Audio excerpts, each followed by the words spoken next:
but also we are also preparing this compact project for kind support, but we need also World Bank to support the regional countries in capacity building in making sure that this energy compact is being implemented. Thank you. Okay, thank you. So, Balash, do you want to go first?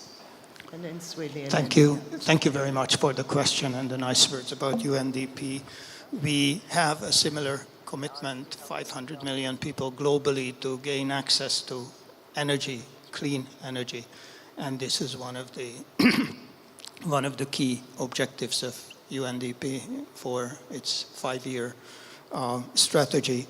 But what we specifically aim to do in Africa is to complement the very large players, the World Bank and African Development Bank and other IFIs, which very obviously have a first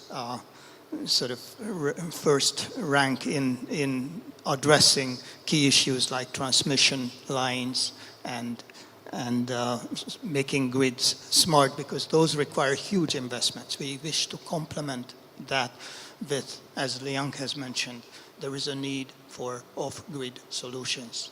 And that is because grid is costly. If you have a village of 60 people and the government has made a political commitment that there has to be an electricity access for them as well, then an off-grid solution is far cheaper than actually building 200 kilometers of transmission line to reach them. And UNDP has an Africa-wide initiative to find ways in which off-grid solutions can be done in a reasonably cost-effective manner. And that complements what other players are doing. We are also working very much on making AFCFTA, the African Continental Free Trade Area Agreement, operational. And I mentioned already why this is important in this particular context. Then we have policy discussions with various governments. In Botswana, those discussions focus on getting pricing right and on some sort of restructuring that would make the Botswana Power Corporation an enabler for the movements that we all wish. Then we have a biogas program in Botswana. Botswana has a lot of cattle, and the biogas program is done jointly with the Ministry of Minerals and Energy, and we are very proud that we have built more than 300 biodigesters in Botswana. And how that links to electricity is the intermittency. The sun shines during the day, but not at night. So if you have biogas, you can use that source of energy during the time when there is no electricity coming from solar panels. And this is again a complementary role that we think can be very important in making things happen. Thank you. Okay, Swilly. Thank you for that question. So there's quite a lot of structures that Sadc has put in place to support the development of renewable energy and energy in general within the region.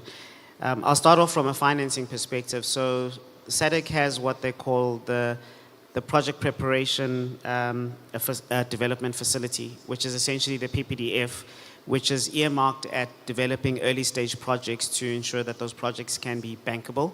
And this is a fund that's funded by KfW, and this is essentially recoverable grant money that's used to develop these projects and get them to a bankable stage.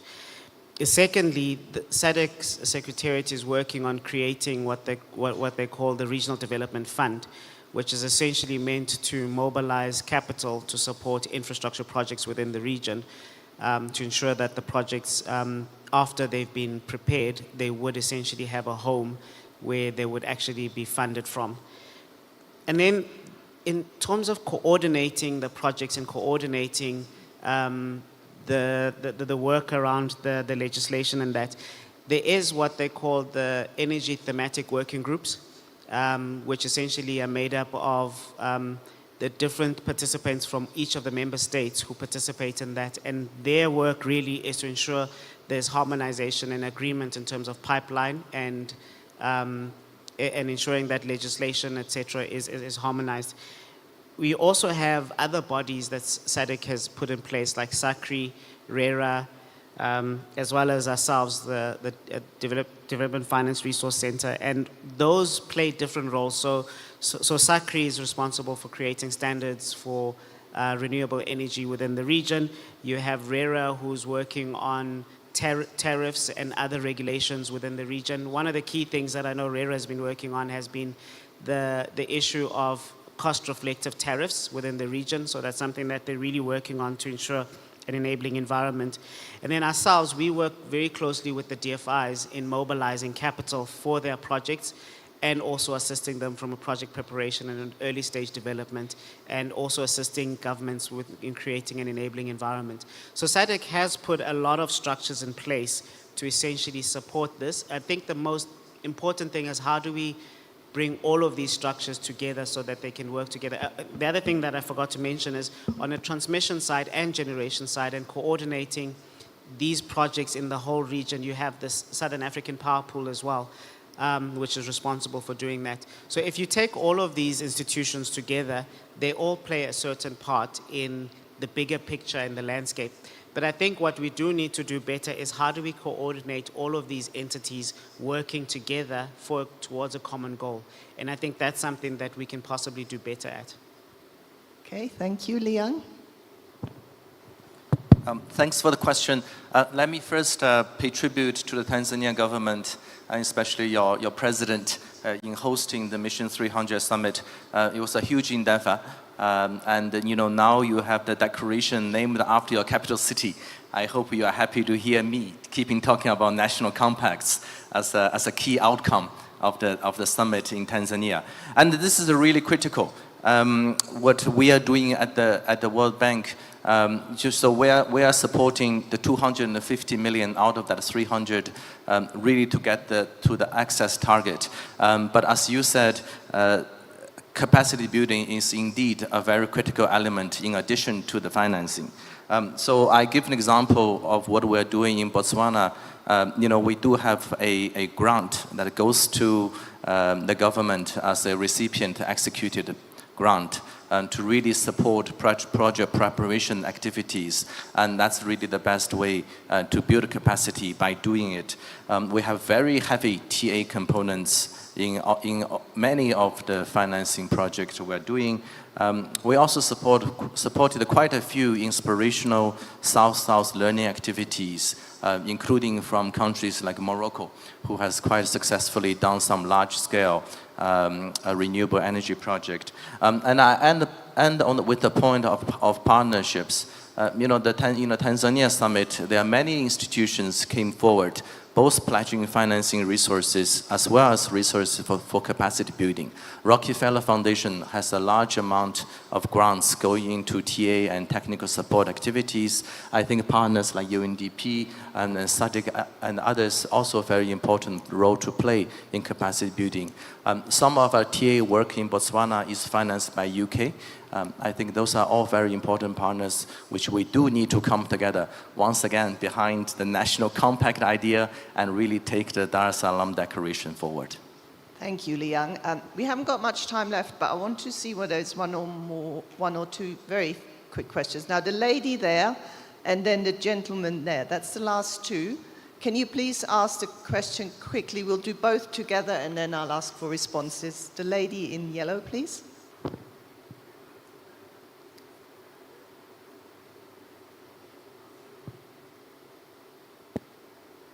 We can't hear at the moment.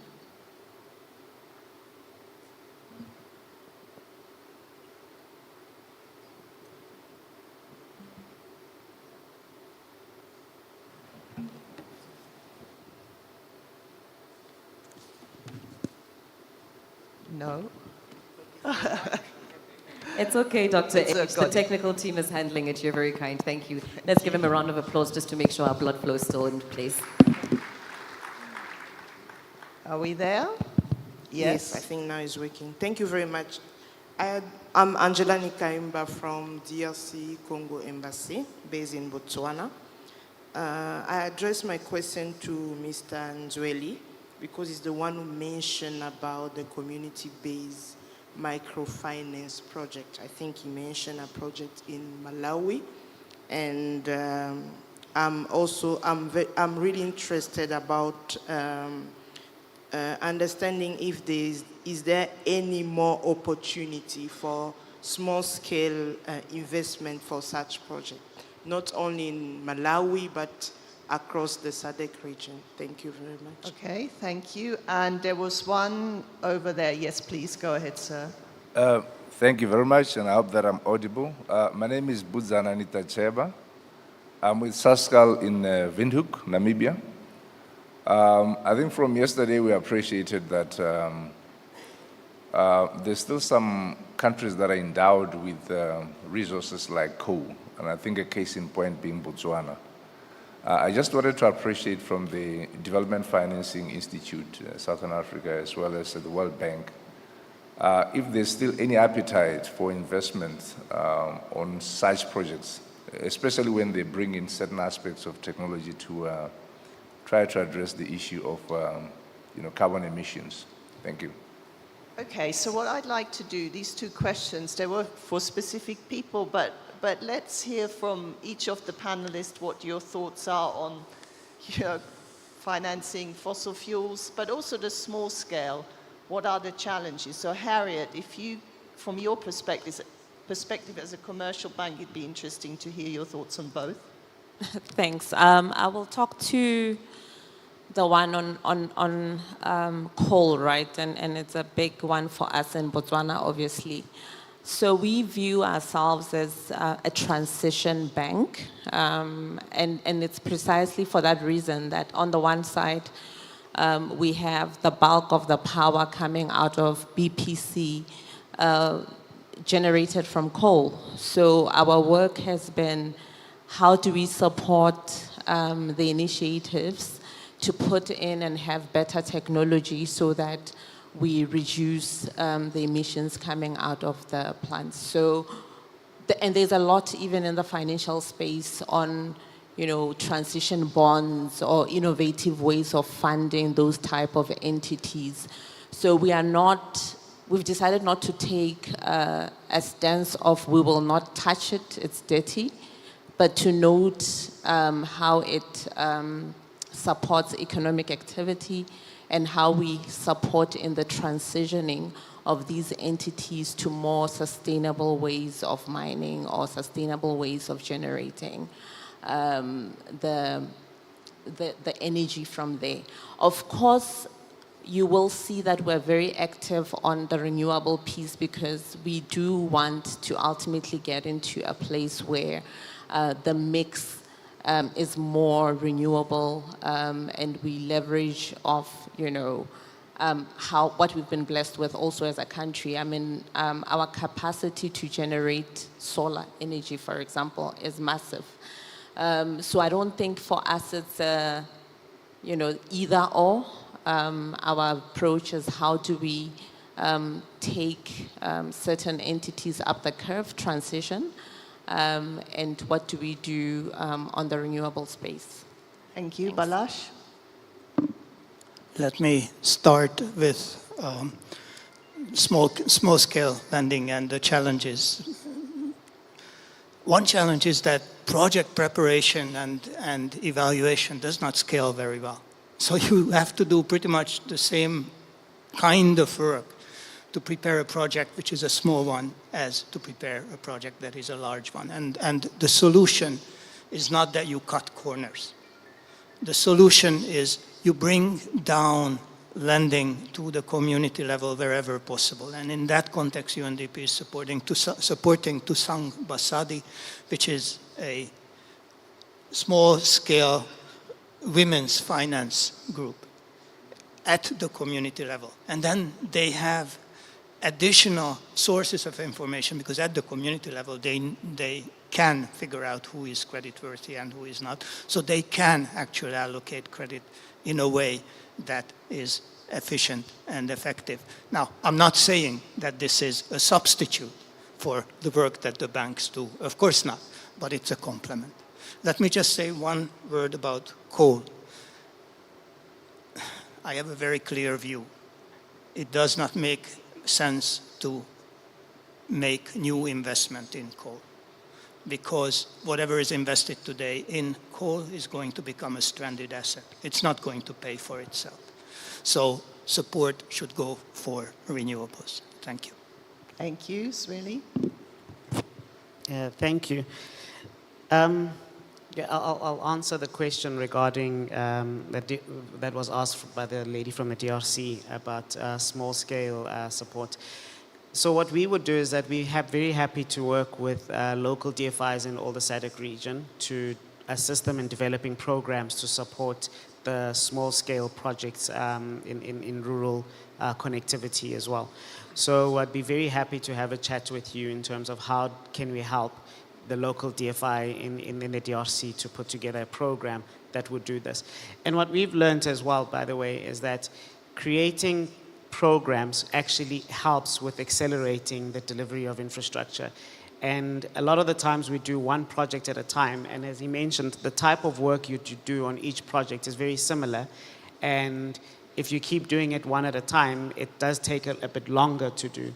And what we really advocate for is a programmatic approach where the government, together with the DFIs, can do a lot of the early stage work and then hand over the rest of the work to be done by private sector. This works very well, and particularly in ensuring that the governments do not spend a lot of the money themselves, but can then create an enabling environment as well.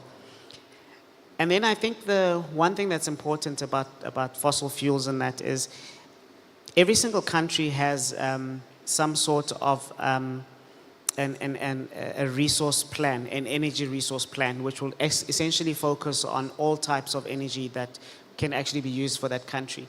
And one thing that I do know is that every single country is in some form of transition. And with that transition, it doesn't mean that immediately existing coal projects would essentially die. But what it means is it's an increase of the renewable energy projects to ensure that there's a clear balance. Because let's be honest, renewable energy to date cannot provide you with baseload and energy. And you do need to still be able to balance that in order to make sure that you have sustainable energy. I'm not saying that we should invest in new coal projects. That's not what I'm saying. But what I am saying is we need to find a good balance in ensuring that you have baseload power and then you can have renewable energy, which is intermittent. I'm hoping that battery storage technologies would improve and become cheaper so that we can actually rely on possible baseload power from renewable energy at some point in the future. But we're not there yet. But we all need to find a balance. The World Bank mentioned the energy compacts that are being done by each of the countries. And I think that attempts to address this challenge in terms of how do you then transition from a fossil fuel heavy user to a country that is now then able to incorporate renewable energy into their energy mix as well. Thank you. I mean, just to mention as well, flexibility is about more than batteries, of course. We need to think about the end-use sectors, electric mobility, about green hydrogen, etc. So, you know, globally, we are thinking about these things, but some of them are very challenging to implement as well and capital intensive. So, Liang, the final word to you. Thanks for the final word. Let me just say, I think the World Bank is quite clear globally on what we finance and what we don't. And I do think we have established a track record of kind of work we do in the energy sector. But I do want to end again on the African continent and really emphasize the significance of the Mission 300 in Denver.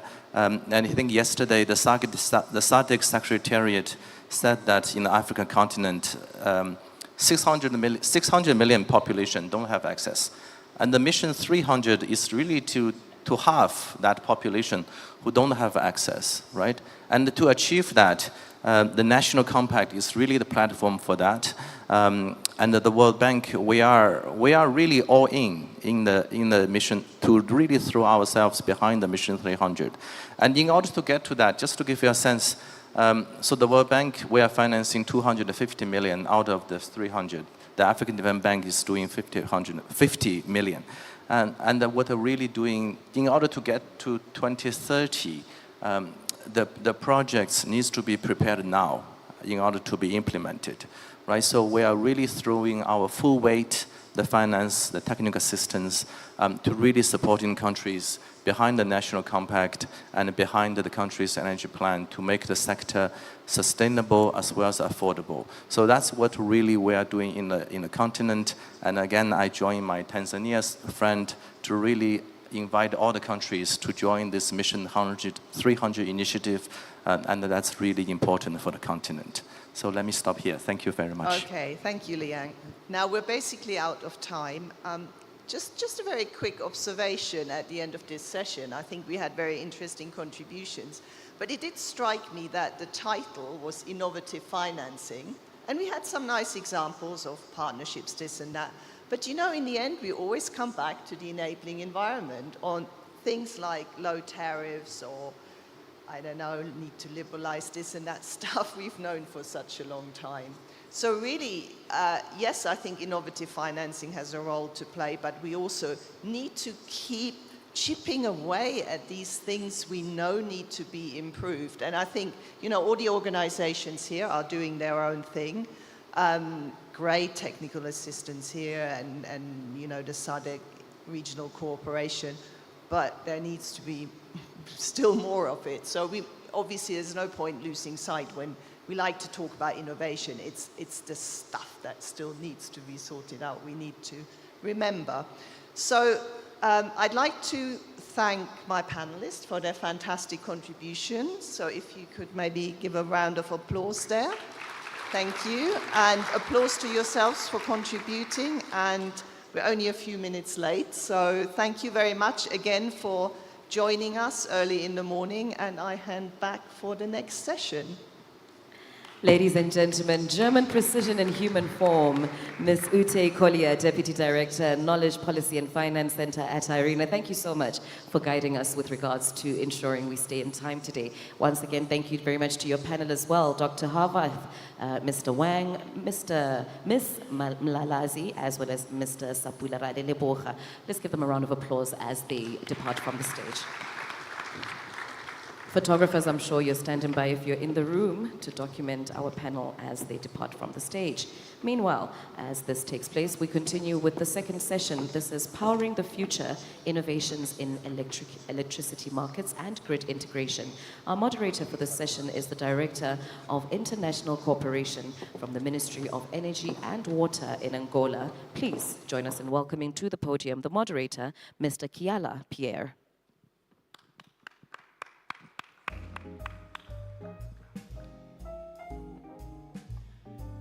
You're kindly reminded that at the end of this session, we will be taking our first tea break for today, the only tea break for today.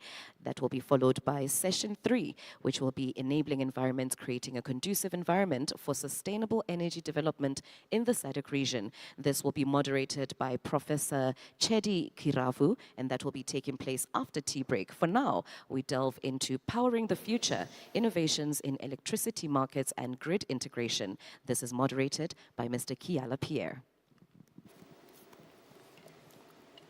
Good morning. Dumelang.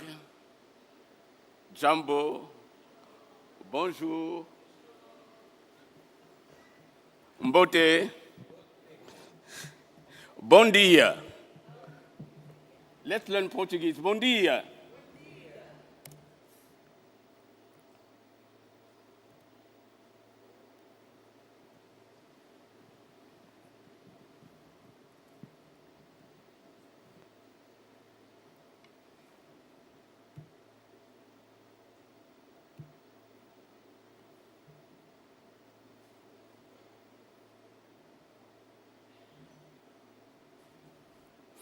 Honorable ministers, distinguished participants, ladies and gentlemen, all protocols observed. It's my utmost honor and privilege to invite on the stage the team of panelists.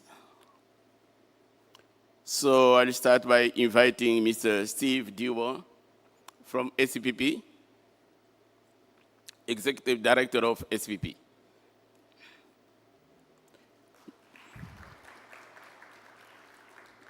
Mr. Lovemore Chilimanzi, co-founder of Africa Green Energy Corporation, Zambia. Let's put our hands to welcome him. Mr. Gift Shindevu, Program Officer of Energy Planning and Modeling, is working for SCPP and NEPAD.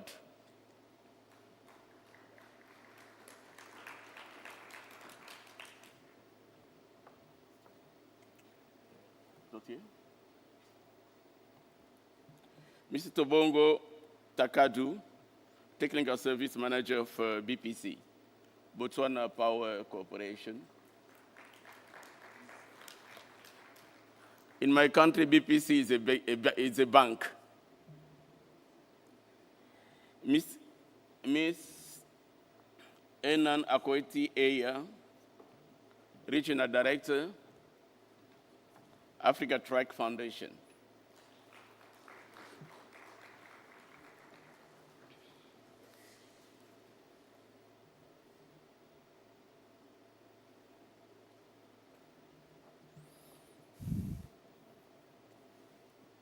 My five-star team of panelists will take you through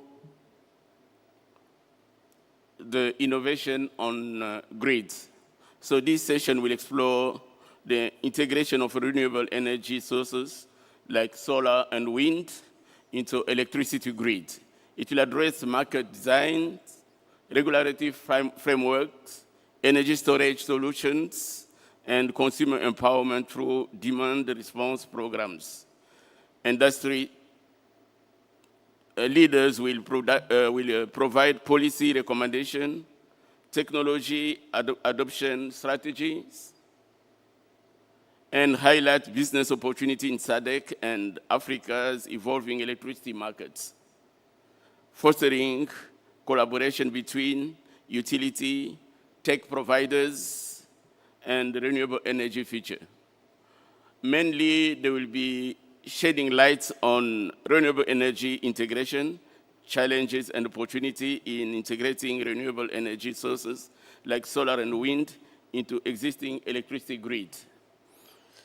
The other point they are going to take is market design and regulation, then storage, energy storage solution, as we have just talked about now, and consumer engagement, where strategy and empower consumer through demand response program, prosumers, and community-based energy initiative. So let me just start by putting some questions to the executive director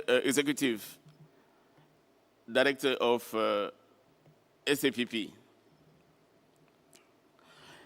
The SAP aims to ensure reliable and efficient power across member countries.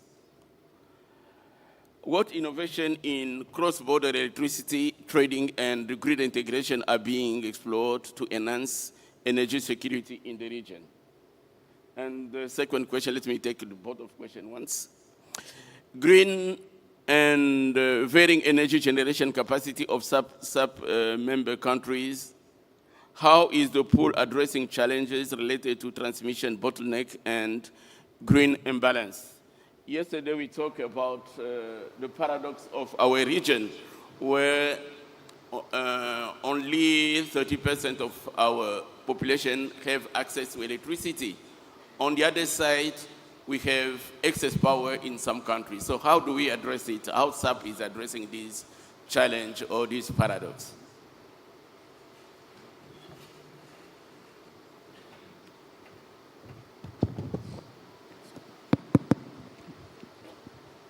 Thank you, moderator, and good morning, ladies and gentlemen.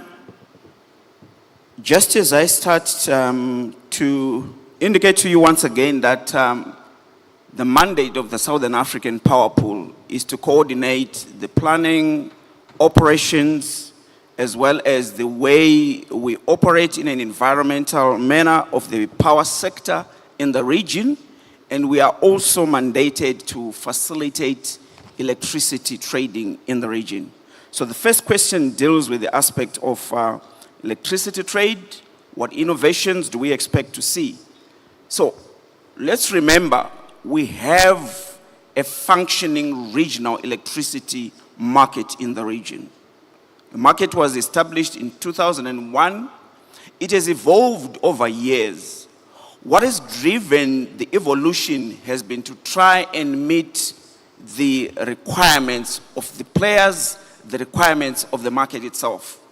We started off with a short-term energy market, which was kind of cooperative, but it was realized that if we're going to get more benefits out of this market, we need to make it competitive.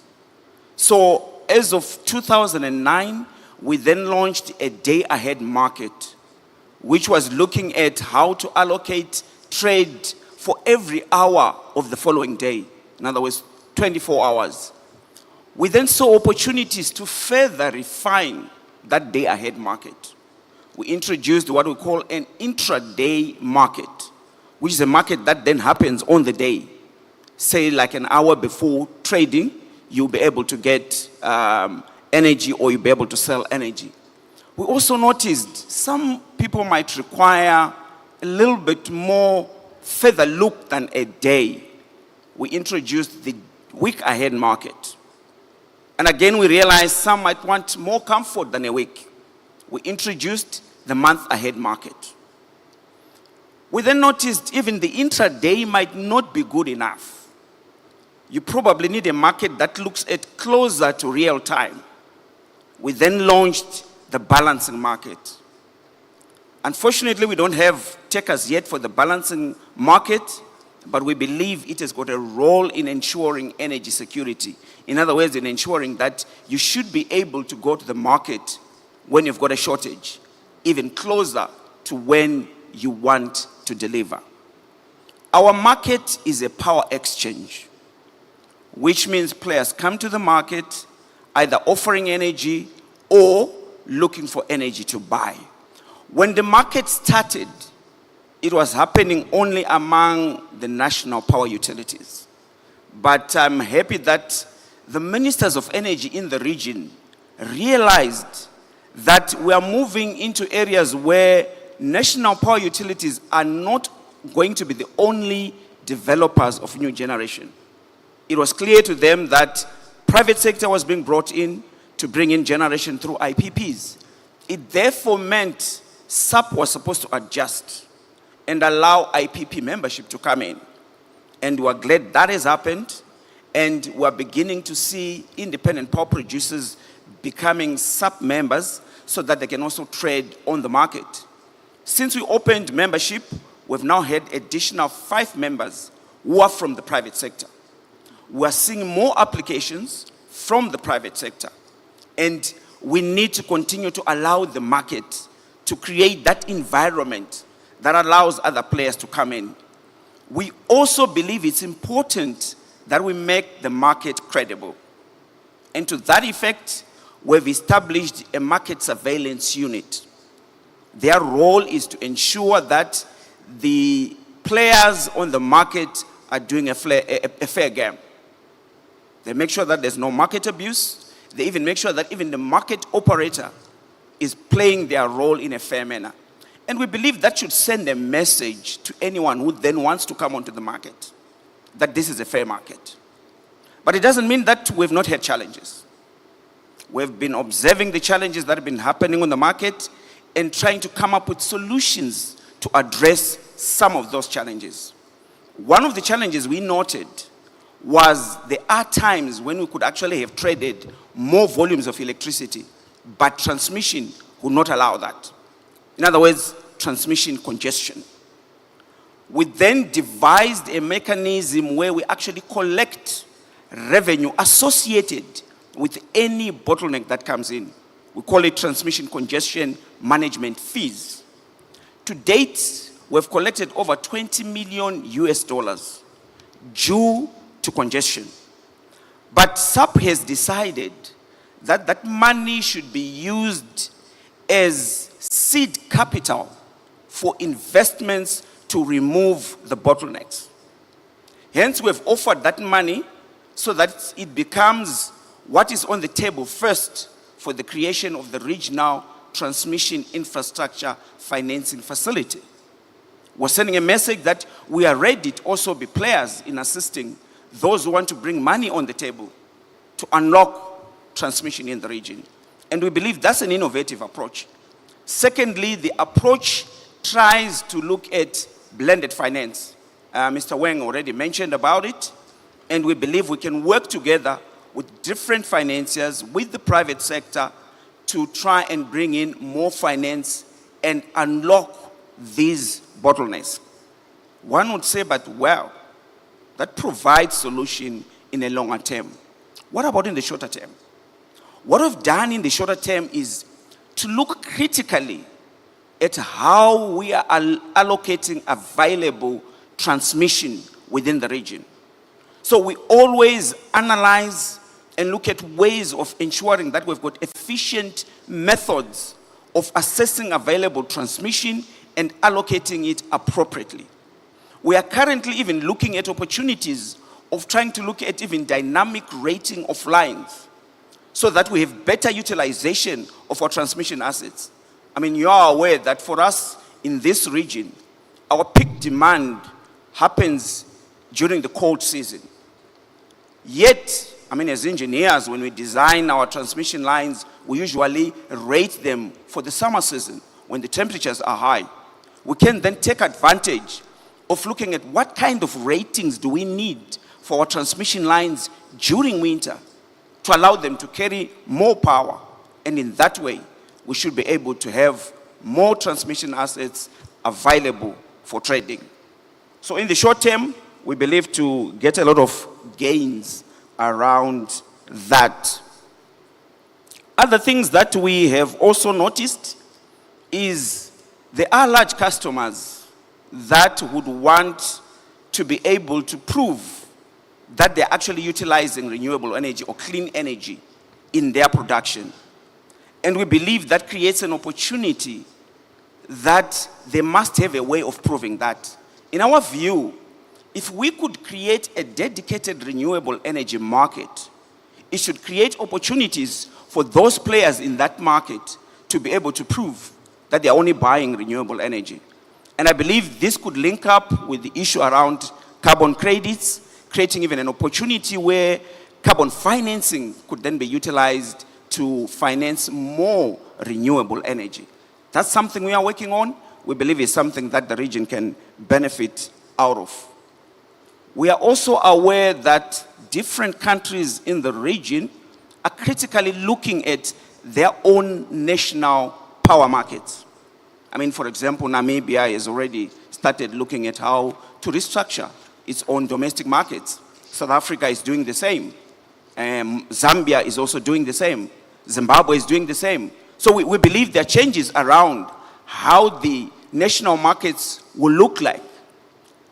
This could lead to creation of actually national trading platforms.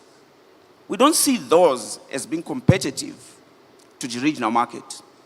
What we actually see is an opportunity that those national markets may be coupled to the regional market. And as we do that, we have more efficient utilization of available generation. In the previous panel, you already heard about the interconnection of SAPP to EAPP, which means that market begins to grow again. You're talking about the sub-market becoming coupled to the East African market. There's a talk about the African single electricity market, where we foresee one market for the continent. Once again, if we design that properly, it's not necessarily a disadvantage to any region. We can couple these markets in such a way that we all benefit. We all allow those with access to be able to sell into one market, those with deficits to be able to buy from any other markets.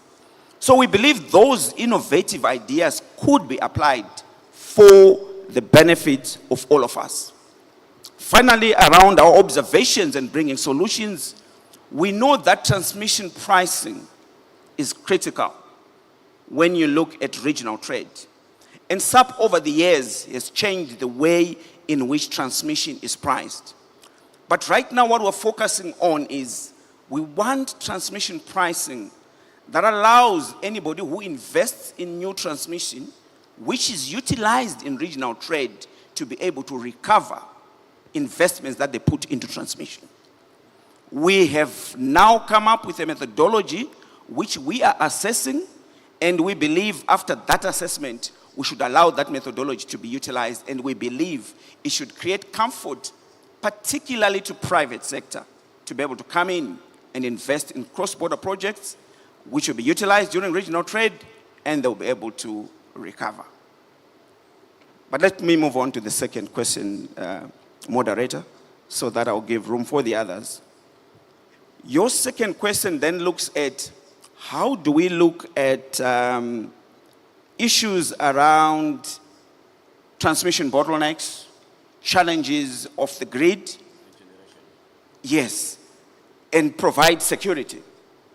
So I've already commented on how we are trying to unlock transmission congestion. And we believe that approach will deal with bottlenecks. One challenge that your question looks at is, how do you deal with imbalances? The region has several cross-border projects, and you want to make sure that all those interconnectors are operated within the expectations, within the schedules that are put across them. So currently what we've done as a region is to define what we call control areas. And we've got 3 of them. It is the responsibility of whoever superintends over each of those control areas to ensure that they maintain flows across interconnectors between their control area and the other control area. They are also responsible for ensuring that system frequency is maintained. So those who are involved in that should have ability to be able to control the frequency, ability to be able to control the power flows. In other words, they should have adequate reserves, they should have generators that will be able to change to do that. They then look at how they then charge those services to the members that are within their control areas. That's how we're doing it currently. There are challenges in doing that. They deal with issues bilaterally within those control areas. We believe we can do that in a more efficient way by creating an ancillary services market. That market should allow members to be able to purchase the ability to control power flows, the ability to control frequency, the ability to keep reserves. And if we do that, that's a more efficient way of doing it, and that's something we are working on, and we think it's an innovative approach to do so. And I believe if we do so, moderator, we should be able to deal with some of the challenges and refine our markets, because we believe as we move forward, the regional markets should be able to underpin any new investments in the power sector in the region. Thank you. Thank you, Engineer Diwa.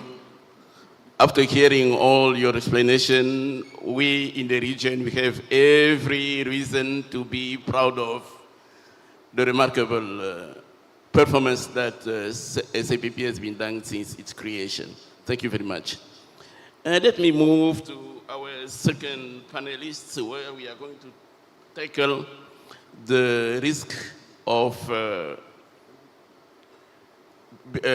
large project in renewable energy. Given your experience in the renewable energy sector, how do you approach risk mitigation on large-scale renewable energy projects, particularly in areas of policy uncertainty and currency fluctuations?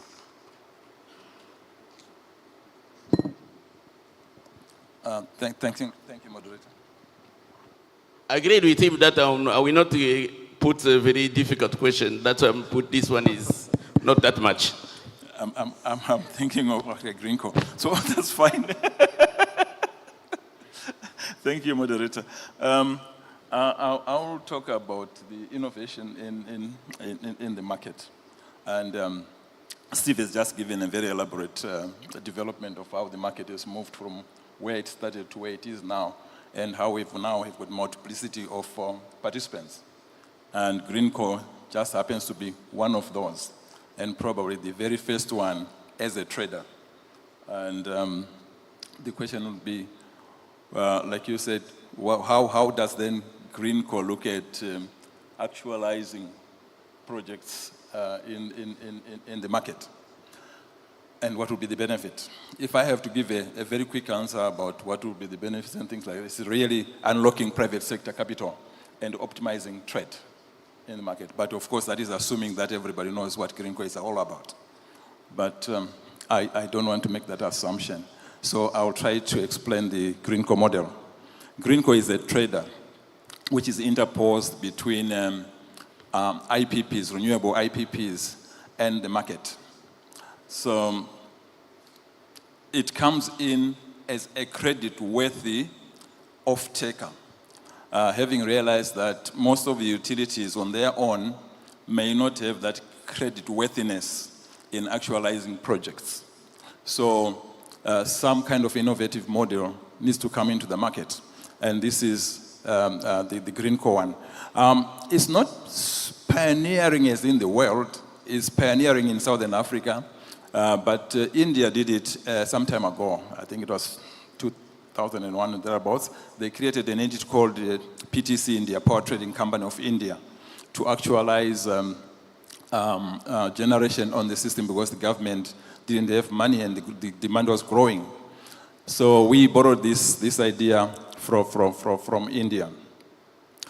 What happens is you create this intermediary off-taker, which is supposed to build a balance sheet that gives comfort to project sponsors and investors or financiers, if I may put it that way, on the left-hand side. So being the biggest problem in actualizing projects previously was one, most of our projects in the past have been very lumpy, which means they're quite big, and they're also located in areas of resource. For example, if you've got a coal power plant, it has to be where the coal mine is. And if you had a hydro, of course, where the water is and where you can dam and all those kind of things. So those projects were very, very expensive. And to come to a close on such a project takes quite a lot of time and a lot of effort. And then eventually what you found was, where is this plant going to be built? Which country is it? And then you start looking at perceptions of risk on that project. When you cost all the risks that are perceived, in one case which we studied, we actually come up to something like 60% of the costs were just covering risk. And when you're covering that risk, if it is a utility off-taker, you then want its parent guarantee. And then you look at the parent and you say the parent is also not credit-worthy.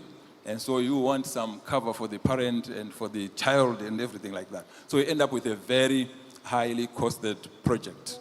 So Africa Greencore comes in as an intermediary off-taker, which builds a buffer capital or a balance sheet, which then shows to both parties, the ones that are trying to sponsor a project, and say, look, I am actually more credit-worthy than the utility if you were going to deal on this project with the utility. And here's the capital that I can use to cover the risks for so many months. If I am in the market and then I'm not getting paid, the IPP can still generate and supply to me. We can ask how do you build that capital? We had to sell the model itself to investors, and then we found a few investors who could take that risk to come and put in their money in Greencore. Then we then needed to sell the idea to where it's supposed to apply. So we needed to do a lot of awareness of the model itself in the region. So we went around, thank you to SAP, the first port of call we went to was to SAP in Angola in 2016. At their meeting, they said, look, this is the idea that we have. We think we can de-risk some projects this way and then supply you with this power, either to the utilities or to any other off-takers. How does the model manage risk? It's on the off-take side, you do a portfolio off-take. So rather than having one off-taker with a PPA, or with that one off-taker, who, if they fail, then you immediately run into a problem. We then decided to have a portfolio off-take. So what we're doing is, suppose we have a 50 megawatt IPP plant, you off-take, you show them your balance sheet, and then you give them the comfort to go ahead with the project. What then that does to the project is it reduces the cost of capital because the perception of risk is now lower. So the tariff that comes out of that project is then also lower. Then we can now go to the off-takers, which could be utilities, a combination of utilities and large power users, municipalities, you name it. And then say, look, we have got this 50 megawatt plant. We want to sell this power, but we don't want to sell to one off-taker. Because if you fail, then we're immediately in trouble. So you go and find maybe 3, 4 big off-takers, and then you put them on some PSAs, power supply agreements, and then you supply that way. Under normal circumstances, if your off-takers are paying you, your buffer capital is not touched. So you actually just collect your revenue, you pay, and then you charge a commission for the service.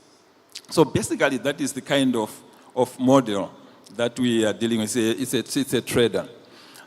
We looked around in the region and say, where can we start doing this?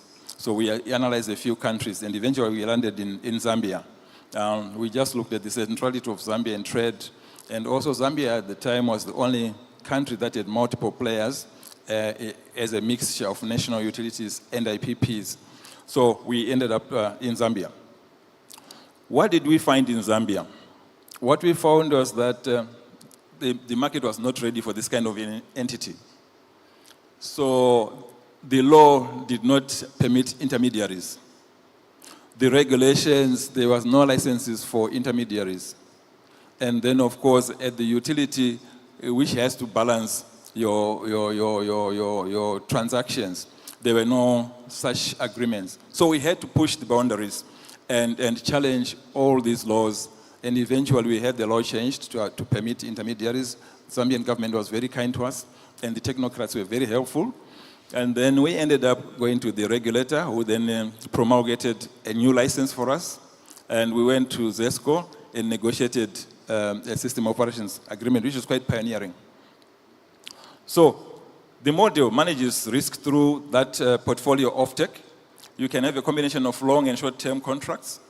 And we also then can participate in the centralized markets that Steve was talking about. So we did apply for membership in SAP and became the first trader member in SAP. Then if we have fault or defaults on offtake side, we can move power from one offtaker to another, but we can also then jump into the centralized market and go and try to sell while we're looking on rearranging the transactions. So that's how the model works. What does it give us? It gives us an improvement in efficiency. We have sharpened the focus on trade, which means we can do things like aggregation. We can do optimization on some IPPPAs. And we can also try to bring to market idle capacity. We may be sitting right now with some capacities that are idle simply because the power producers don't have intel about markets, and they don't have aptitude about markets. But if you've got an astute trader, they can go around in the market and find all these small pockets of power and bring them to the market, which means you actually improve revenues for the IPPs. It gives hope to IPPs in the sense that you can also start to look at things like Steve was talking about balancing the system. Although utilities do have these high inertia plants at the moment, some of which are being phased out, but there are also opportunities for providing ancillary services through batteries, for example. So traders can actually own batteries and sell ancillary services, including energy as well. Because the model works on transparency of charges on the system, you have to understand all the services that you are given on the system. They must be unbundled, and then they must be transparent, and their charges must be also unbundled and clear, as has happened in Namibia. So this model therefore brings that transparency. It then has to focus on it because it depends on it to do its business. So it brings that into the market, and it gives certainty to IPPs. Of course, because now we have got this kind of a model, we started 2016-17 in Zambia. We were the only one. I think now there's a second one in Zambia. But just look at what is happening in South Africa. There are so many traders now that are being licensed. There are challenges, legally and otherwise. But I think it's just like a storm that's coming and probably not able to stop. But there are these things that you find on the way. So you increase vibrancy in the market, and you also increase competition, which means you may actually end up applying downward pressure on prices in the market. Of course, that's cyclical. It depends on liquidity.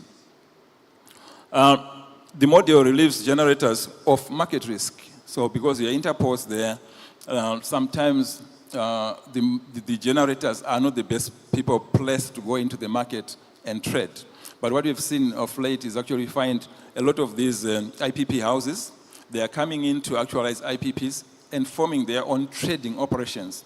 That is realizing that this could actually be a business on its own, which needs a lot of focus to maximize on the economies that can be found.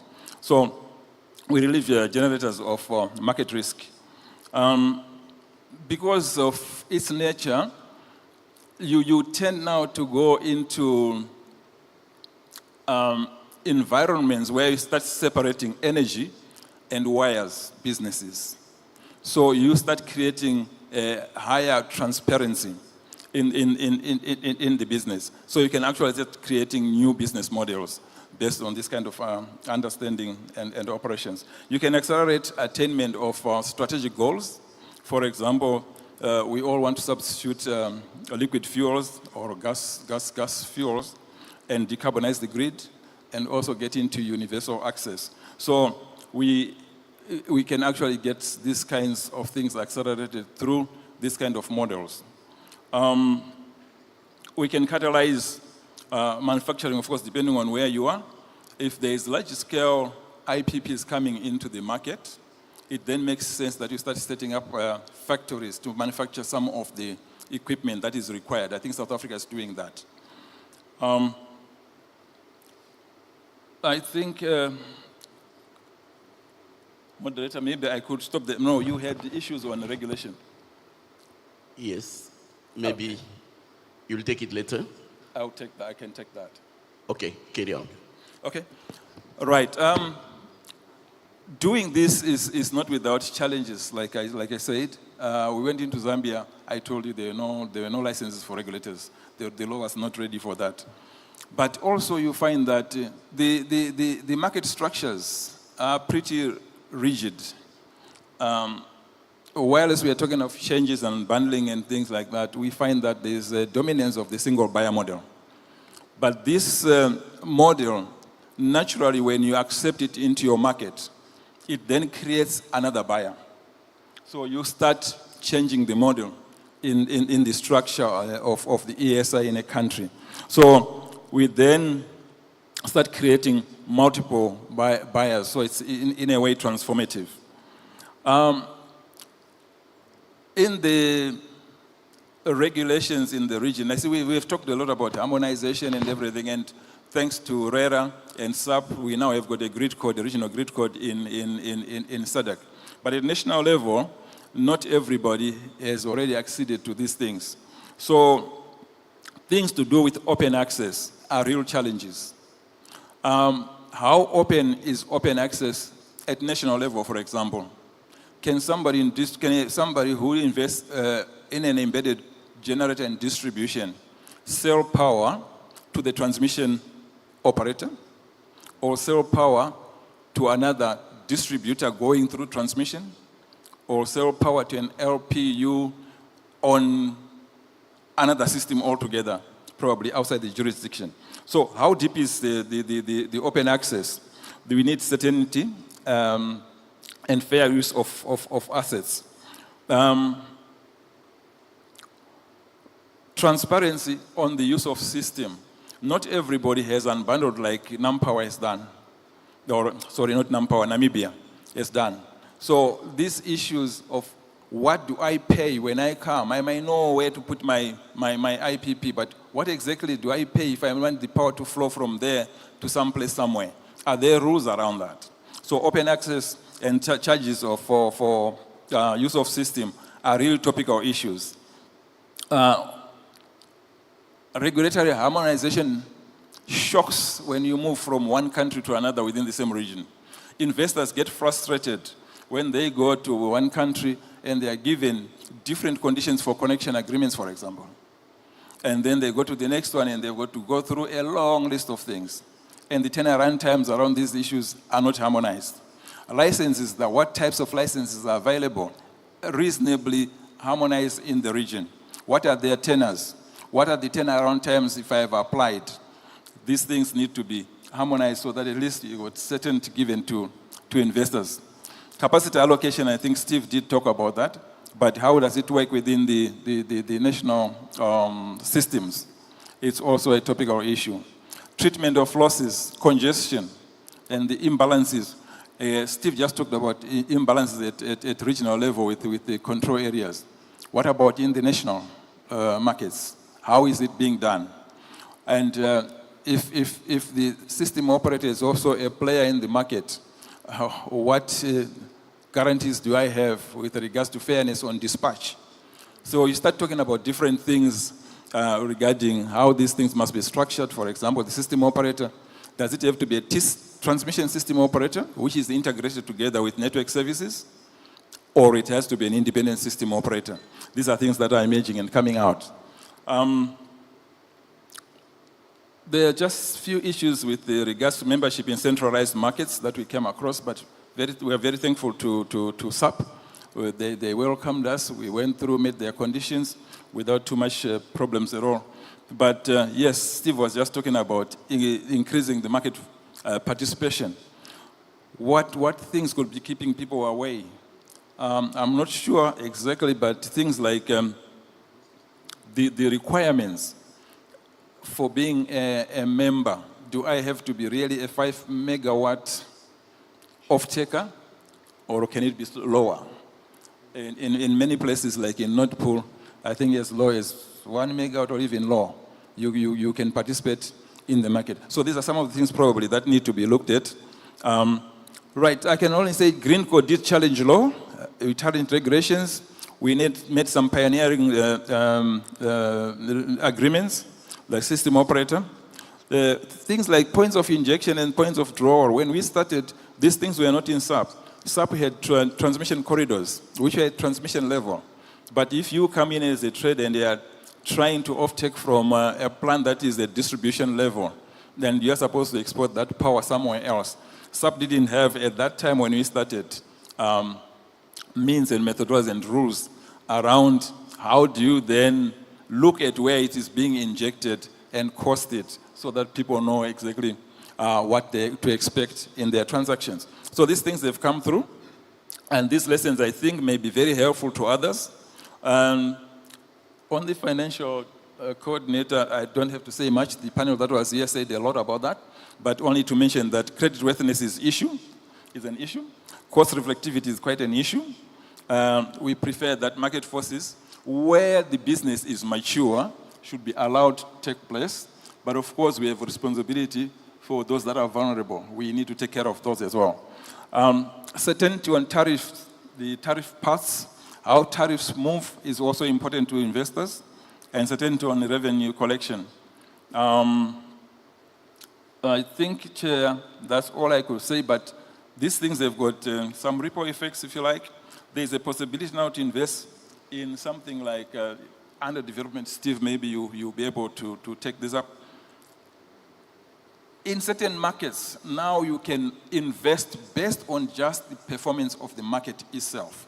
So you don't have to go through long and difficult negotiations for PPA, because the market itself is so credible that I can put up a plant and get into the market after analyzing its performance and simply start making money out of that.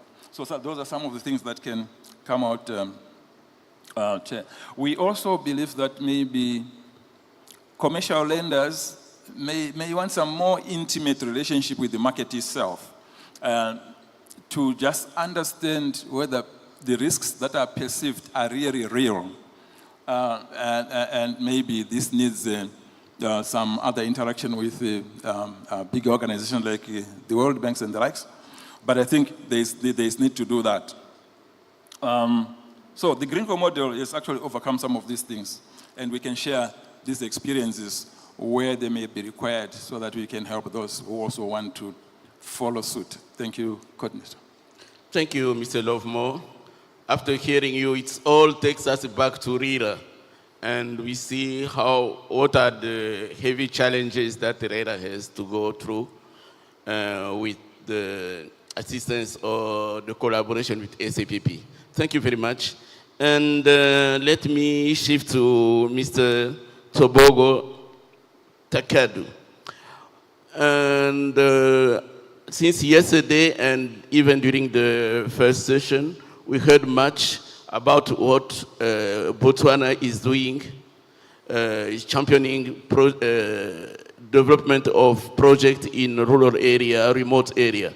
So we all have all interest to learn more about the experience of Botswana in the area of rural electrification. So, Mr. Takudu, given your experience in the renewable energy sector, how do you approach the I have to get a more difficult question. As technical service manager, what innovative solution are you implementing to ensure equitable access to electricity for remote and underserved community in Botswana? As the only power utility company and being reliant on government financing, what innovative financing products are you developing to support the transition to sustainable energy in Botswana and to a larger extent to Sadc countries? Thank you, Mr. Moderator, and good morning to everyone. The question just that has been asked talks about what role innovative solutions that we are providing or to ensure that access to electricity to remote areas and underserved communities. The role of technical services, or my role as a technical services manager, is adversary to the corporation in terms of what solutions are possible and what solutions can be implemented in rural areas. Like it's been said yesterday, my colleagues talked about a number of projects in the solar space. And as a corporation, some of those that are aimed at increasing access and reaching into remote area solutions, quite a few number of them have been put on the table. One is the off-grid solutions and the mini-grids, which are targeting areas that are far from the grid and in rural areas. And most of those areas, in terms of the population, they are very small. So if you look at that from the investment point of view, they may not be that attractive in terms of reaching, or the private sector reaching into those areas. So as a corporation, we need to see now put in measures on how to reach those areas. So there's quite a project that we are now starting that is aimed at reaching the off-grid community. Like it has been highlighted yesterday, we are piloting with about 6 villages. And if you look at the population, we are talking of less than 2,000 people. And there's no connectivity to those areas. So my role is to see how we can reach into those areas in terms of monitoring in terms of control, in terms of ensuring that we get metering issues in those areas, connectivity to those areas, as well as advising in terms of the commercial aspect, what is practical and possible to the corporation.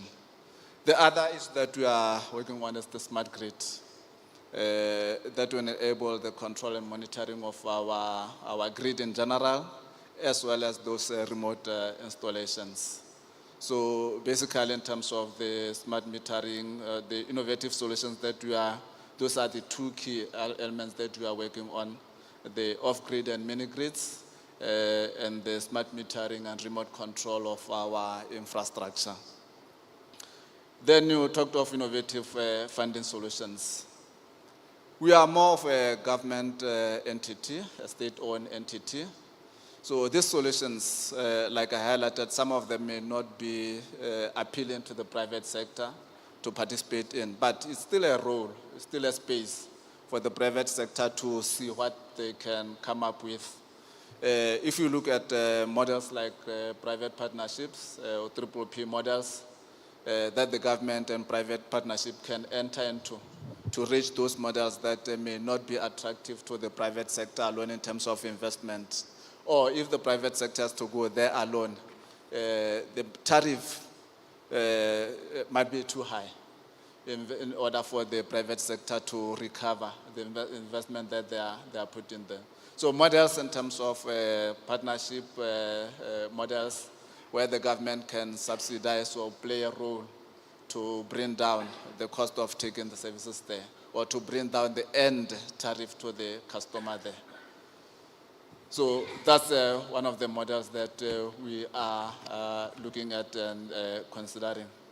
So in terms of the innovative solutions and the financial aspects, that's what currently my task will be with regards to that area.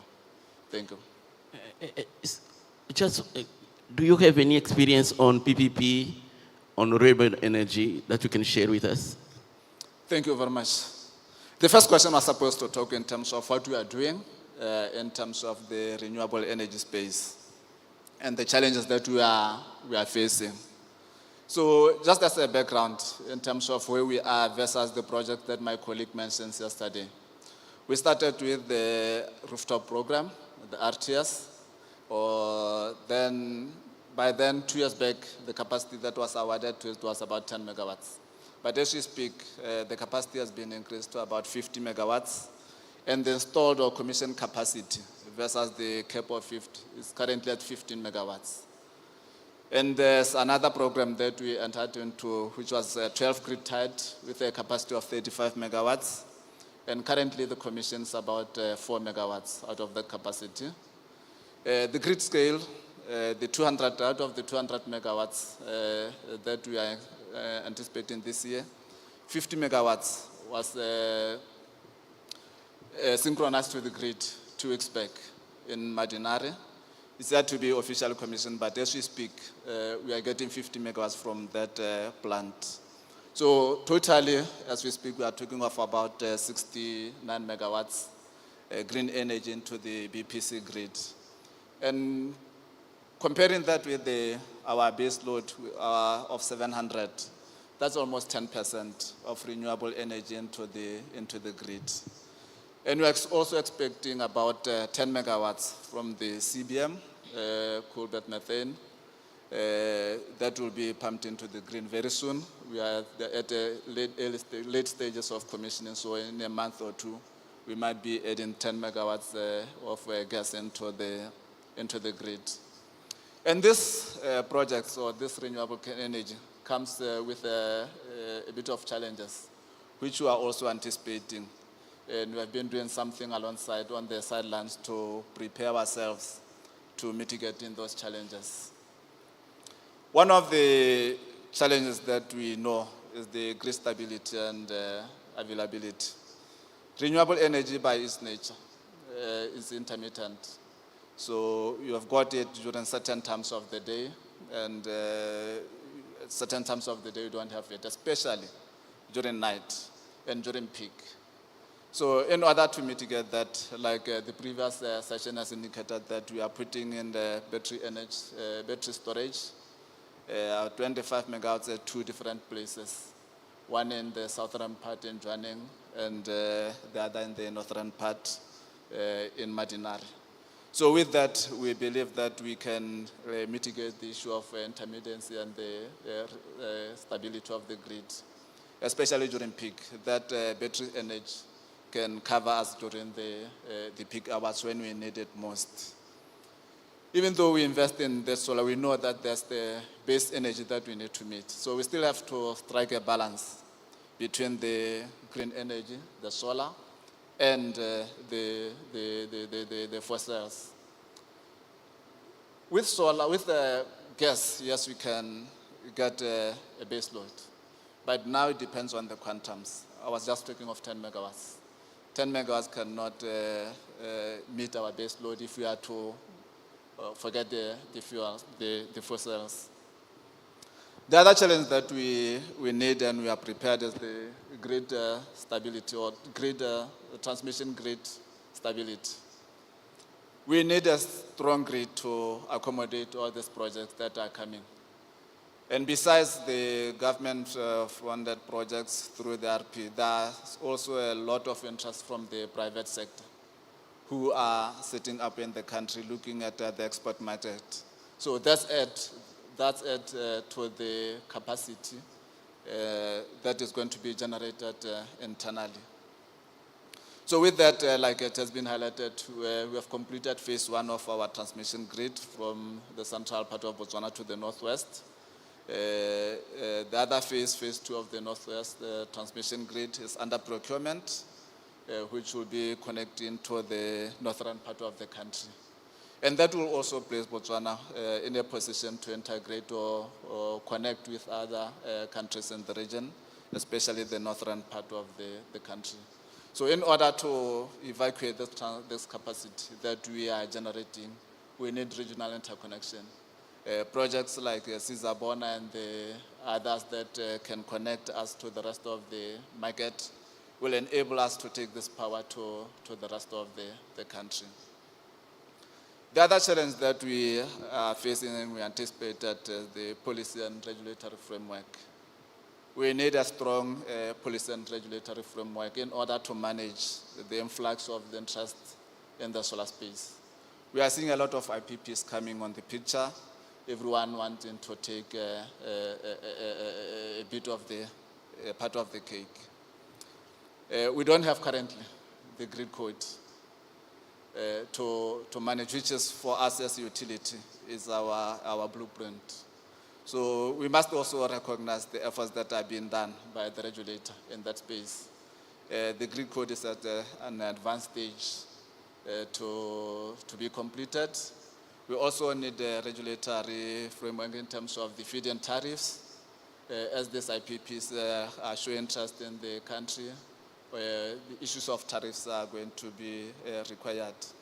We also should appreciate that at the beginning of this solar renewable energy drive, the government did come up with IRP, Integrated Resource Plan, which was to guide in terms of which projects to inject into the grid at what time and at what capacity, and the model, whether they're going to be government or IPP owned. So with that, some of the challenges that I've just highlighted, those are the last one that I may just talk of, that has been also the case, the financing. I talked of the rooftop program. Currently, the capacity that has been awarded is about 50 megawatts. But the commission's capacity is only 15 megawatts. So you can see the gap that is available. And we can attribute this low uptake to the finance issues. Small-scale industry or small-scale entrepreneurs are finding it hard to capitalize on this opportunity of rooftop that has been set up for them to. And in terms of the application, we have received quite a number. Those that we have given the go-ahead to install stands at the 36 megawatts, which is the approved capacity But out of 36, only 15 has been commissioned. So the gap may be attributed to the financial issues, to financing issues. To say even though people have applied and showed interest, they have not been able to get the necessary finance to complete that. Thank you. I think with that I will stop there. Kialeboha, Mr. Tobogo, for your patience in sharing with us your Botswana experience on renewable energy transition. Now, let's go and talk with Ms. Ena Akoeti Eya. I hope I've pronounced very well your name. We just have this question. What innovation, market mechanism, and regulatory reforms are essential to accelerate the integration of renewable energy into Sadc's electricity grid? So it comes quite a conclusion on what all that the three panelists have just exposed. Please. Thank you very much, moderator, and you correctly pronounced my name. So I work for an organization called the International Standard Tracking Foundation. What we do is to track or create the systems that allow the robust tracking of attributes in a variety of products. So electricity, hydrogen, biomethane. Is it interesting that Botswana is also beginning to think about biogas, and durable carbon removals. And the reason why we do this is because we all know, obviously, about the climate change crisis that we have. We also know that there are products that have embedded carbon in them. And so how do we know, for instance, where carbon is? And so our job really is to help track that. Beyond that as well, in Europe and America, they started looking at, the government started looking at how they would identify renewable energy in the grid. Because as you well know, the grid comes as a mix. You don't really know at any point in time whether you're buying green electricity or you're buying brown electricity. So the idea of an attribute tracking standard is to create a system that allows you to track what attributes you're consuming at any point in time. So if I bought electricity from Botswana Power, for instance, I know that I've consumed 10 megawatt hours of green electricity and 5 megawatt hours of brown electricity. Now, beyond that, you can also use it for reporting. And for a lot of companies in the world, I mean, a lot of corporates, they have to report on the amount of renewables that they are using. And the reason being that their stakeholders want to know. There are compliance requirements in different parts of the world that require companies to report on the kind of electricity that they are using. Because in certain parts of the world, they want to know at each point, if they bought a bottle of water, for instance, how much electricity is made of that bottle, and what kind of electricity is made, the bottle is made out of. So how do you find out? So for instance, a mining company, if it's producing aluminium, wants to be able to know that 10% of my aluminium has been made with green electricity or not. So what we do is to facilitate that market. The Greenhouse Gas Protocol is an international standard that many corporates use in reporting. And they have what you call the Scope 2 emissions reporting standard that allows companies to report on their indirect use of electricity. So every company that is reporting needs to do that. Now, there are companies in Botswana, in the whole of Sadc region, that are doing that. If you want to export into Europe, now they're requiring you to comply with the EU carbon border adjustment mechanism. If you're not able to account for the electricity in your product, how then can you export into Europe? You're not able to do that. And so we see that as an opportunity within the Sadc region. There are also other international standards like the Renewable Energy 100, which is a group of companies that want to commit to 100% renewable energy use. within the Sadc region, there are 205 of such companies who are reporting. And the combined electricity consumption of these companies is 2,341 gigawatts of electricity. Out of that, only 40% is renewable. So if only 40% of the 2,000 plus gigawatts of electricity being reported on is renewable, how are we expecting companies to report accurately? And how are governments, the regional entities, supporting companies in this region to be competitive globally by accurately reporting? Of the Sadc regions, Sadc countries, only 6 of them are currently part of our foundation, where they're agreeing to issue what we call the IREX, the International Renewable Energy Certificate. Of the 6 of them, we're trying to get Botswana to be the 7th. Hopefully we can achieve that whilst we're here. But what it does is to really limit the availability of certificates. And from yesterday's conversations that the ministers and the various technocrats have stated, they all have export markets in mind. And so the question is, if you're exporting into South Africa, and they are the key market target, if you're all exporting into South Africa, how are South African companies that are purchasing power from you going to know that you're purchasing green or brown electricity? There's no way of telling. And if there's no way of telling, then it makes it very difficult for you to be competitive and for them to be competitive. And when by 2026, you have all these companies that need to meet the EU carbon adjustment mechanism requirements, how then do they meet that requirement? We need to be in a position to empower companies to do that. We need to also be in a position to empower our countries to make additional money from this, because attribute tracking is a separate instrument than the electron that is transferred.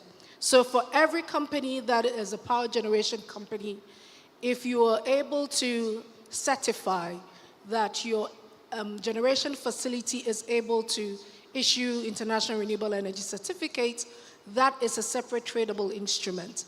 Now, we've also had a lot of comments about carbon credits.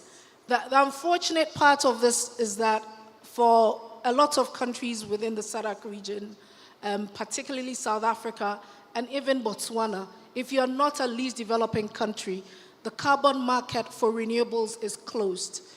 This is because the voluntary carbon market does not recognize that middle-income, lower middle-income countries are in a position to use carbon finance. The other thing is that if you're going to use a carbon accounting for your carbon project, in a country where you don't emit carbon, what are you balancing out? There is actually no carbon for you to take out.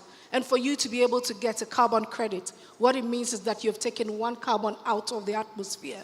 So if you don't have a carbon to take out of the atmosphere, what are you trading? There's nothing to trade. And unless, for some reason, there's a change of rules, and which goes back to the Mission 300, which is a great idea. But if we think about it critically, we're looking at only access. And access, at the core sense of the word, is 50 kilowatt hours for a rural, rural per capita, some say is per household, and 100 kilowatt hours if you're in an urban area. If you look at that quantum, you're looking at just 3,000 gigawatts of power. That is minuscule. So yes, it's great, it's a grand idea, but really what the continent needs is huge amounts of electricity consumption. And Mission 300, although it's a great start, is not going to move us to that edge that we need to be able to get to.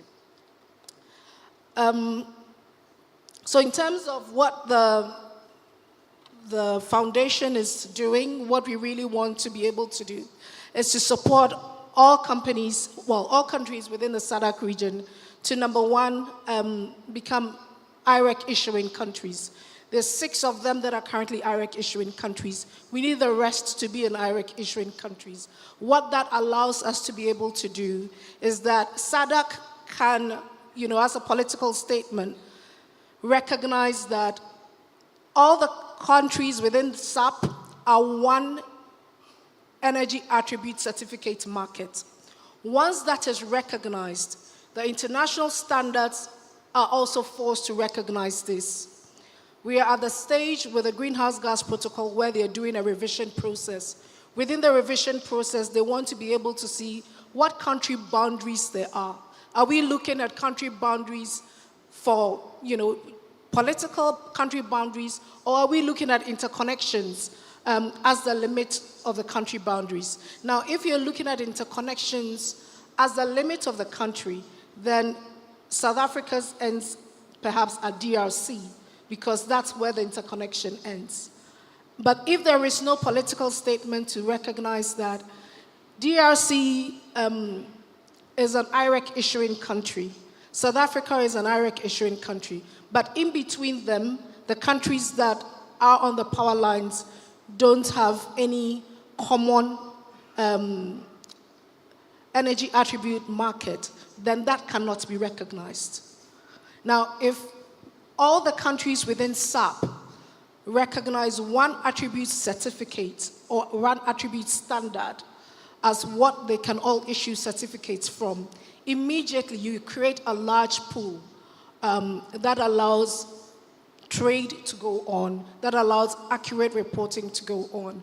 So that is what we're really encouraging that SAP is able to do, Sadc is able to do whilst we are here, so that we're able to support the region. Thank you. Thank you very much. Let me confess that I've tried to learn about, understand carbon credits, and so far I've given up. Don't give up. And another free advice, you have, by chance, Mr. Steve, who can help you know how many companies we have in the region, so that you can interact. Now coming back, we want to have an interactive session. If anybody wants to put a question or a comment, we are open for some time, for 10 minutes. Thank you. Thank you so much, my panel. Ladies and gentlemen, if there's any questions, kindly just switch on your microphone. If it's not working, I believe my technical is somewhere there to assist with a handheld microphone. There's a gentleman. Now let me start with ladies, because I've put ladies at the end, so I want to be forgiven by the lady. So please, the ladies first. Is the lady, can you see somebody from there? Yes. Okay, technical, please get a handheld. Hello, can you hear me? Yes. Thank you for a very engaging discussion to the panelists. My name is Aisma Vitine from the Danish Energy Agency. I would like to circle back to one of the things mentioned from the gentleman from SAP. You mentioned that there are currently companies that are interested in renewable energy, and that there are currently concepts of a separate renewable energy market in SAP. Now, this is a structure that has been discussed in the EU under the electricity market design, but was decided against. I think I only know of an example in India of such a parallel market. I was just wondering if you could provide a bit more context, and also if you are considering other modalities such as guarantees of origins instead of a parallel sub-market. Thank you. Thank you. Let's take the second question, so that I can give time for the panelists to prepare the reply. Yes, please. Minister. Thank you very much. Once again, my name is Innocent Luoga from Tanzania, through my head of delegation. I would like also to direct my question to Mr. Stephen Thiwa of SAP, that we understand that nowadays SADC member states are fast-tracking the implementation of transmission project, including interconnectors. Now, and they are opting the independent transmission providers model. So I would like to know, to ask SAPO experience on this new model of transmission and interconnectors implementation, construction. Thank you. Ashanti Bwana. Next. Yes, please. Okay. My question again on the interconnectors. Sorry, I am Sosten Zioko from Ministry of Energy, Zimbabwe. My question is on the interconnectors, particularly the ZTK, the one that links the Southern African Power Pool to the Eastern African Power Pool. Can we have highlights on the timelines so that the member states can plan accordingly? The second one is on the RIF, that is the Regional Infrastructure Finance Facility, which is a welcome initiative. Has this facility been operationalized, and what is the eligibility criteria? The last question goes to the lady who spoke about the renewable energy certificates. So I wanted some clarification on the differences between the renewable energy certificates and carbon credits, and whether the renewable energy certificates can be issued in retrospect, for example, for a hydro project that was done some 20 or 30 years ago. Thank you. Thank you very much. I will let Mr. Steve reply for the three questions, and maybe Mr. Lovemore can also assist him, and then at the end, our lady will take the question. Thank you for those interesting questions. Let's start with the renewable energy one. We are indeed aware that, yes, in some markets they don't have this based on their level of development and whether they see there's value in it. And you are very correct that in India they are applying this. And in fact, we're trying to learn from India. We're actually planning to have a study visit, and we've already started engaging India. We believe from a developmental point of view, we could be at similar levels where if they're having value out of it, we should also be able to have value out of it. However, we're also not closing other opportunities of trying to ensure that we can attract investments into renewables, and we can also help those companies that will have renewables. Looking at what Elam was talking about, we believe that's also an opportunity we could make use of in terms of utilizing the markets. Then the question from my colleague from Tanzania. Yes, in terms of these new models of bringing in private sector into transmission, SAP itself might not be able to share experiences on this, but we're planning to see this being utilized. We are aware that there are private transmission lines that are there, but some of them are a combination, if you want, of even public and private sector participation, the so-called triple Ps. And we believe there are many lessons internationally around this where we can learn from. But at the moment, we have not yet applied them in the region. Then if we move on to the questions from Dr. Ziuku from Zimbabwe, on the ZTK, which is the Zambia-Tanzania-Kenya interconnection, what we can report is within Tanzania, they have already been constructing the line towards the Zambian border, and that has made a lot of progress. The leg that has been behind has been the Zambian portion. But we are happy to report that now there's financing for the Zambian portion. Construction should start this year. We therefore foresee a 2-year construction period. And after that, we expect then that the whole interconnection should be ready for commissioning. Your last question relates to the regional transmission infrastructure financing facility, and your question was whether it's operational yet. It's not yet operational. The status is we've appointed a fund manager, that's Climate Fund Managers, CFM, to be able to package this facility and establish it.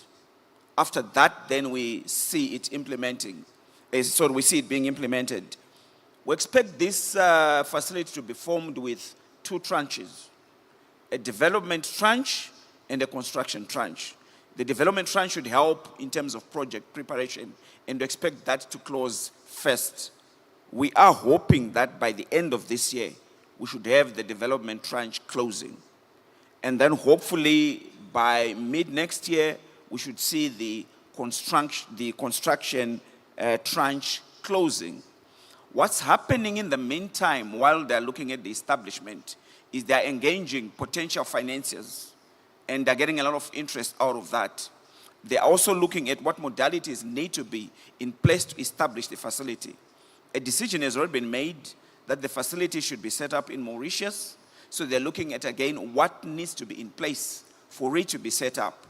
And that will be the status. In terms of projects themselves, we have already looked at a pipeline of projects split into 2 phases that we believe could start being funded from this facility as soon as it starts being operational.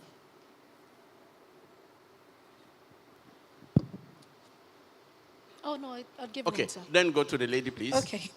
Right, thank you very much for your question. So what's the difference between a renewable energy certificate and a carbon credit?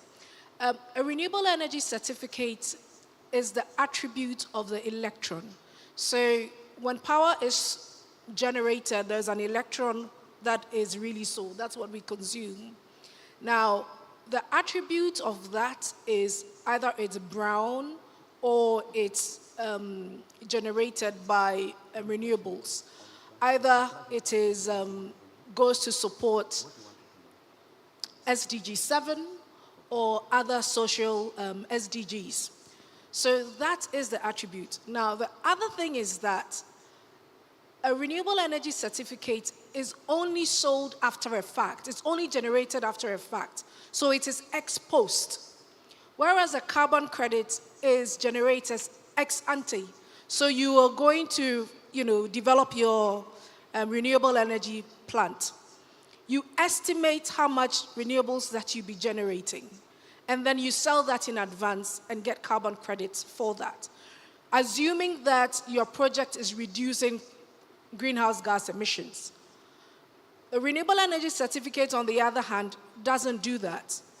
If you've developed the project and it is generating electricity, all we want to be able to confirm is that at each stage, you are actually generating the electricity you claim to be generating, and that the consumed electricity has this character or this attribute.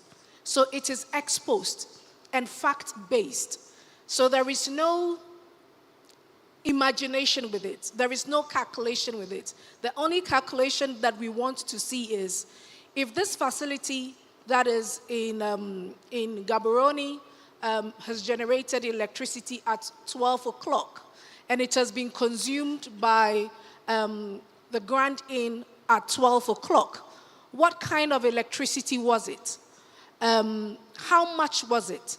And was it green or was it brown? That is all we seek to confirm, and that is what the certificate is issued on. So in many ways, a renewable energy certificate is a confirmation of a fact that has taken place. A carbon credit is an estimation of what you estimate would happen. And that is why for many people, there are question marks about carbon credits. Yes, they're high quality carbon credit projects. And that's why we've seen currently that everybody is trying to, particularly even within the Paris framework, that there's an emphasis on integrity of the carbon credit that is generated. Whereas with the renewable energy certificate, because you are reporting a fact, there's integrity embedded in the certificate that you're claiming.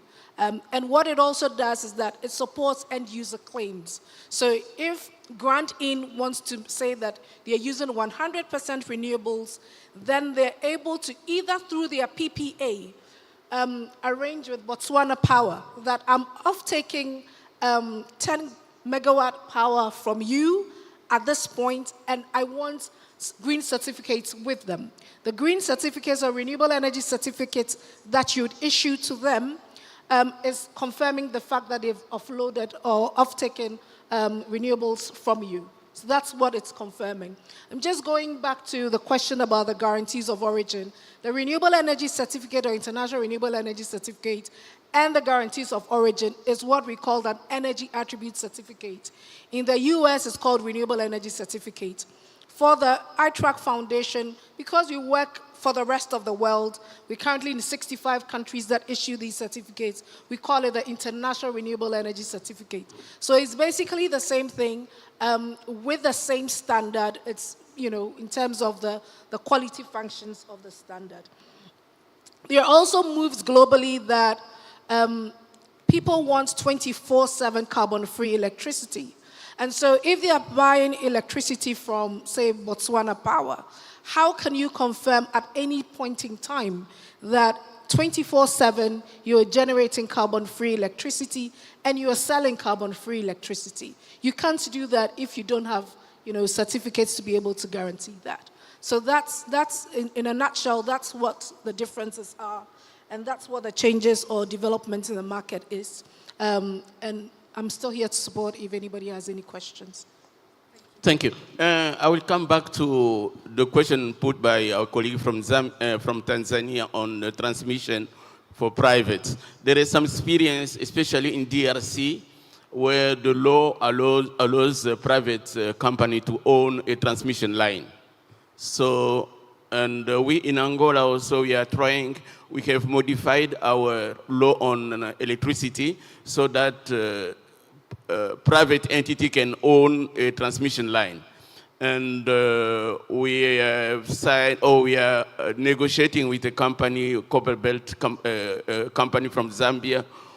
They want to build a line from Angola. It should be around 2,000 kilometers line from Angola to some copper company in Zambia. So it will be a private project. We think we are going to have two projects. One is the private, the other one is public, supplying electricity to Sadc. But this one is a private company. And last month we signed an agreement, MOU, with a Moroccan company from Morocco. Morocco, they want to build a line from Mbanza, Congo, in Angola to Lukala in DRC. That will be a private scheme. So it's possible. Thank you. Thank you very much, moderator. I do apologize, just a little bit of housekeeping. You're encouraged to consider releasing your delegates for tea break very soon so that we can continue with the other sessions that are taking place. Thank you. Thank you. I'll just ask my moderator, my panelists, if anyone will just want to have a 1 or 2 minutes comment. Otherwise, we can wind off. Okay, thank you. Let me ask for your permission to put your hands together for the performance of our panel team. Thank you very much. That was Mr. Kiala Pierre, Director of International Cooperation, Ministry of Energy and Water, Angola. Thank you very much, sir, for your moderation. A round of applause to him. I'm sure that the photographers making their way to you to document your group photo. And I'll take up this opportunity while Kiala and his panelists are taking their group photo to inform you that your tea break has been in commencement since 11 a.m. You're invited to please enjoy it for exactly 15 minutes. You are reminded there are breakaway sessions and closed sessions taking place parallel to the activities taking place in this room. And you are encouraged to please observe your 15-minute tea break so that you can have an opportunity to join any of the other breakaway sessions that you may wish to attend. Thank you so much for your kind attention. By the way, as you exit this room to attend your tea break, please do consider visiting the Health Generation stall where they are offering you a complimentary fresh juice. Do explore their various options and enjoy those courtesy of your venue, Grand Palm. In the meantime, if you have any medical attention requirements, for your convenience, there is a mobile clinic that is set up here on these premises, courtesy of Prime Health. So please inquire with any of our ushers or visit the sales room here at Grand Palm to be assisted by the medical professionals at the MediClinic. Thank you once again for your kind attention. We reconvene in this room within 15 minutes to continue with today's program. Ke a leboga.